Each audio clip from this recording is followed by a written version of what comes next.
খুশি আমার মেয়ে, আপনাকে অনেক অনেক ধন্যবাদ। আমি ফোনে কথা বলছিলাম আর তখনই। কোনো ব্যাপার না, ওর কিছু হয় না, এটাই অনেক। ভাই আপনার তো ক্ষতি হয়ে গেল, আমাকে বলেন, আমি পে করছি। না না, আপনাকে ধন্যবাদ। তুই চোখে দেখিস না 2 টাকা ডেলিভারি বয় তোর এই নোংরা স্কুটার আমার গাড়ির সাথে মেরে দিছিস। তুই জানিস আমার এই গাড়ির দাম কত? আর তুই গরিব মেয়ে, তোর বাচ্চাকে তুই দেখে রাখতে পারিস না, বেয়াদব কোথাকার।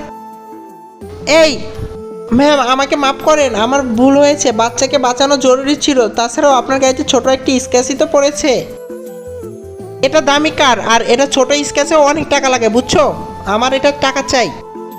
আচ্ছা ঠিক আছে, আমি টাকা দিয়ে দেবো। আমার অফিস পাশে, আসো আমার সাথে। আর ভাইয়া আপনিও আসেন। এই নাও, এটা দিয়ে তোমার গাড়ির মতন 4টা গাড়ি কেনা যাবে। ম্যাম, আমি আপনাকে বলেছিলাম এটাই সে, যে আমেরিকা থেকে পড়ে এসেছে। আপনার অফিসে চাকরি করা ওর স্বপ্ন। ওকে, আপনি যান, আমি দেখছি। বন্ধুরা, পার্ট 2 জন্য সাবস্ক্রাইব।